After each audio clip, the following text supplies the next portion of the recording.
When Dhirubhai died in 2002, he left behind no written will. That's the original sin of Dhirubhai, because what followed was one of the most bitter and public family wars in Indian corporate history. Finally, in 2005, their mother Kokilaben Ambani stepped in and brokered a formal split. The empire was divided into two. Mukesh received Reliance Industries, the oil refining and petrochemical segment, and Reliance Retail, whereas Anil received Reliance Communications, Reliance Capital, Reliance Infrastructure, Reliance Power, and Reliance Natural Resources. And on top of this, Mukesh Ambani also paid a settlement check of around $2.3 to $3.5 billion to Anil Ambani, because the assets Mukesh retained were significantly more valuable and cash rich, so this amount that Mukesh paid is a cash equalization payment. And again on top of this, Mukesh signed a 10-year non-compete agreement. He should not enter any segment that Anil Ambani was in for 10 years. On paper, everyone thought Anil got the better deal, because telecom was the hot sector back then, infrastructure was booming, capital markets were rising, whereas oil refineries and petrochemicals were thought of as boring and mature, part of the so-called old economy. Even the stock market reflected the same consensus. Even though Mukesh Ambani's companies were making significantly more revenue than Anil's, by 2008, Anil Ambani's net worth hit $42 billion, whereas Mukesh Ambani's was $43 billion. So the stock market estimated that Anil Ambani would grow much faster, so it valued him almost equally to Mukesh. But then fast forward to today, Mukesh Ambani is worth around $100 billion and Anil Ambani literally declared his net worth is zero in a UK court. So what happened? How did the same split produce such completely opposite outcomes? In this video, we are going to analyze how Mukesh Ambani cracked the game and what lessons and strategies we have to learn. You are watching Dawn Unicorns. Subscribe for more videos on startups and entrepreneurship. Mukesh Ambani was born in 1957 in Eden, the same city where Dhirubhai was working as a petrol station attendant. He came back to India and studied chemical engineering at University Department of Chemical Technology in Mumbai, which is now called the Institute of Chemical Technology. And then he got into Stanford for an MBA. But in 1981, the Patalganga petrochemical complex was under construction and Dhirubhai wanted Mukesh to manage that. He left Stanford and came home. And this decision, the time Mukesh spent at Patalganga construction site, was the game changer in Mukesh Ambani's life. Because at Patalganga, Mukesh was walking the construction floor, he was supervising pipe laying, he was managing thousands of people, and he was solving hundreds of problems that no textbook had ever prepared him for. By doing all these things, Mukesh Ambani got a lifetime of learning in a single sitting. He became an advanced version of himself. And then he again went on to personally supervise the construction of the Jamnagar refinery, which became the largest oil refinery in the world. At its peak, 60,000 workers were simultaneously working on that site, and Mukesh would land by helicopter at 4 in the morning to understand what's happening, to learn, to observe, and to lead. This is who Mukesh Ambani is at his core. He is not a deal maker, not a PR personality. He is an engineer, a builder of large physical systems. After 2005, when the split happened, Mukesh Ambani did something quietly radical. He focused intensely on one thing. While Anil was running into telecom, power, finance, entertainment, defense and Bollywood, Mukesh went deeper into what he already had. He expanded the Jamnagar refinery to the largest single location refinery in the world. It completed in 2008. Not only it is the largest in the world, it is technically the most complex. There is a metric in refining called the Nelson Complexity Index. It measures a refinery's ability to process heavier, cheaper crude oil into high-value outputs. The global average Nelson complexity is 8.5, but Jamnagar's was 21.1.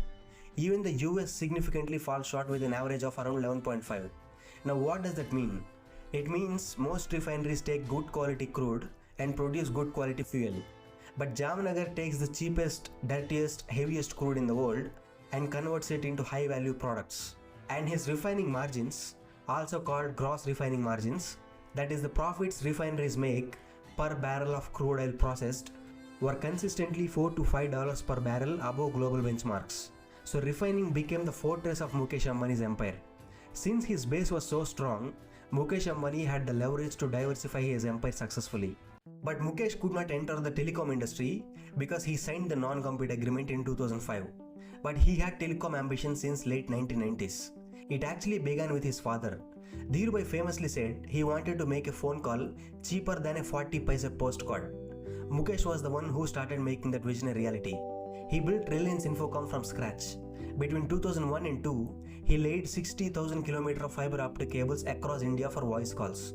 But he had to give up this dream project to Anil Ambani as per the contract. But his ambitions didn't die. He and his team started planning for the long term. They spent 2007 to 9 quietly studying the spectrum landscape, the economics of building a 4G only network, and the lessons from global LTE deployments. By 2009 and 10, it was clear that mobile broadband, that is mobile data, would be the next transformational platform in India. But all of the incumbent telcos were operating 2G voice networks. No one had built a dedicated data network. And Mukesh Ambani's team identified that a pan-India broadband spectrum auction was coming, and that whoever won that auction would have the ultimate advantage in building a 4G data network. In 2010 May, Supreme Court gave a landmark ruling, the clash regarding a dispute over gas pricing. To make it simple, Anil claimed that as per the private family agreement, Mukesh Ambani should sell natural gas to Anil Ambani at a heavily discounted price, whereas Mukesh argued that the government had the final say on pricing. A private agreement is not binding, and the Supreme Court ruled in favor of Mukesh Ambani. That is a big blow to Anil Ambani. And after this ruling, both Anil and Mukesh realized that their constant litigation was destroying shareholder value and hindering growth. So just 2 weeks after the court ruling, both issued a joint statement. Not only they settled the gas issue, they decided to cancel all existing non-compete agreements to provide enhanced operational and financial flexibility. But there was one exception, that Mukesh Ambani agreed to stay out of gas-based power generation until March 31, 2022, because that was Anil Ambani's core focus at that time. Anil was not actually keen on telecom like Mukesh Ambani. So overnight, Mukesh Ambani was finally free to enter the telecom industry, for which he was waiting very badly. The timing was such a beauty because they cancelled this non-compete agreement just before the spectrum auction. In June 2001, the Department of Telecommunications held an auction for broadband wireless access spectrum. And interestingly, an obscure company called Infotel Broadband Services Limited, incorporated in Ahmedabad in February 2007, that company won the pan-India spectrum, and it was the only company to get that. And just hours after the auction results were announced, Reliance Industries bought a 95% stake in Infotel for 4,800 crores. But something is wrong here. A tiny and obscure company winning the auction that Mukesh Ambani wanted very badly, and then Reliance buying a 95% stake in the same company within one day. That sounds entirely cinematic, right? But it was definitely pre-planned. Infotel Broadband Services must be a shell company by Reliance, created for the sole purpose of entering the telecom industry when the non-compete agreement was active. But then there is another question here, that the auction happened after they cancelled the non-compete agreement. Then Reliance can directly participate in the spectrum, right? Why to use a shell company to do that? The short answer for that is the registration deadline. Reliance cannot join a $1 billion government auction on the day it starts. It has to apply for the bid months in advance to get pre-qualified. The deadline for bidders to apply was March 2010, whereas the non-compete agreement was cancelled in May 2010. That's why Mukesh had to use that shell company to join the bidding. So after doing all this corporate maneuvering, Mukesh Ambani finally got the spectrum license. And from 2010 onwards, Reliance Industries began the largest infrastructure investment program in Indian corporate history outside of government. Building Jio's network, be it from towers, fiber, data centers, spectrum, devices, and to the content ecosystem, would ultimately exceed $30 billion over 6 years before a single rupee of commercial revenue was made. And that investment was funded entirely by the oil refining and petrochemical businesses of Mukesh Ambani. And he built not just cell towers, but an entirely new fiber optic backbone. The Jio National Fiber Network, a 250,000 kilometers plus fiber network that would be the backbone of all Jio services. In January 2013, Infotel Broadband Services was renamed as Reliance Jio Infocom Limited. And between 2012 and 15, Jio hired thousands of engineers, network specialists, and operational managers by drawing talent from Ericsson, Nokia, Alcatel-Lucent, and other global technology companies.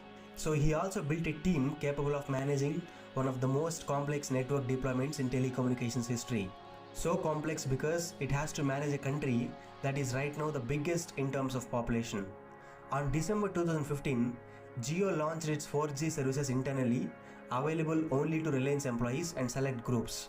And this beta phase lasted 9 months and expanded by enrolling millions of users. So by the time the commercial launch happened, Jio had the most stress-tested network in Indian telecom history, with real-world traffic patterns already encoded into the network's design. And finally, at Reliance's 42nd annual general meeting on September 1, 2016, Mukesh Ambani announced the commercial launch of Jio. The speed of the network and the predatory pricing Mukesh Ambani devised created an earthquake in the Indian telecom market. And you all know what happened next. The rest is history. Prior to Jio's launch, India had 12 plus telecom operators. The post-Jio shakeout left only 3 players: Jio, Airtel, and the distressed Vodafone Idea merger entity. Reliance Communications, Anil Ambani's company, went bankrupt, and since then, Jio kept improving and expanding its services. But the thing is, to fund Jio, Mukesh Ambani had to pour $30 billion of money, and it was done through the cash reserves of Reliance Industries thanks to the oil and gas business. But $21 billion of that money was brought as debt from banks, and Reliance Industries was bearing that. To fix that, in 2022, Jio Platforms, which became the holding company of Jio and other content apps, raised $20 billion from 13 big companies worldwide by selling 32.97% stake of Jio Platforms. The major investors were Facebook and Google, and by doing that, Reliance Industries became net debt free in August 2020. So this is how Mukesh Ambani pulled off the 21st century's biggest corporate success in India. Now let's see how Mukesh Ambani built Reliance Retail. After 2005, as we have seen, Reliance Infocom went to Anil, and due to the non-compete agreement, he can't pursue his telecom ambitions directly for many years. On the other side, the oil and gas or refining segment is already dominated by Reliance, so there is nothing much left there to do. Given India's huge population, he understood quite early that India's consumption story would be massive. So Mukesh Ambani entered the retail industry in 2006. He understood whoever controlled physical retail infrastructure at scale would dominate retail. So he built Reliance Retail the same way he built Jamnagar. In June 2006, Mukesh Ambani announced an investment of up to 25,000 crore to build a pan-India retail network, the single largest private capital commitment to retail in Indian history at that time. And then he started building supply chains, cold storage, logistics networks, and distribution centers alongside the consumer-facing stores. The first consumer store, Reliance Fresh, was launched in November 2006 in Hyderabad. From then on, what followed was relentless expansion, optimization, partnerships, and acquisitions. In 2007, 5 major formats were launched in rapid succession: Reliance Digital, Reliance Mart, Reliance Trends, Reliance Jewels, and Reliance Footprint. And they started launching hundreds of these stores across India. In 2015 to 16, Reliance Retail began developing Agio, an online fashion platform, and they launched Project Eve, a dedicated women's lifestyle format combining apparel, accessories, beauty, and wellness under one roof. And in 2019, Reliance Retail made its first international acquisition, a 100% buyout of Hamleys, the iconic British toy retailer. And in the subsequent years, Reliance Retail acquired majority stakes in several other companies like Netmates, Urban Ladder, Jesdale, Milk Basket, Clovia, and Dunzo. In December 2019, Reliance launched the beta version of JioMart as an online grocery delivery service in some locations in Mumbai. And then it was launched widely in May 2020 during the lockdown. In August 2020, Reliance Retail announced the acquisition of Future Group's retail, wholesale, logistics, and warehousing businesses for 24,713 crores. But later this deal ultimately failed because of a legal battle between Future Group and Amazon. In September 2020, Reliance Retail raised 7,500 crore funding from Silver Lake for a 1.75% stake. And then it raised 5,500 crore from KKR for a 1.28% stake. And they also entered into a master franchise agreement with 7-Eleven to operate the American convenience store brand in India. And they entered such similar agreements again with brands like Gap and Shein.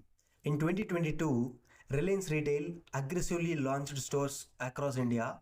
It added approximately 7 stores per day. In 2023, Qatar Investment Authority and Abu Dhabi Investment Authority invested $1.6 billion in Reliance Retail. And these investments brought a valuation of approximately $100 billion for Reliance Retail. So we can see every year, Reliance Retail is relentlessly executing in the retail segment, even though some initiatives like Dunzo failed quite badly. And the next bet is already placed. Mukesh Ambani has committed $75 billion to new energy, solar, green hydrogen, and energy storage. He is building a 5,000-acre Dhirubhai Ambani Green Energy Giga Complex in Jamnagar, with 4 integrated giga factories in the same location: solar panels, green hydrogen, fuel cells, and energy storage.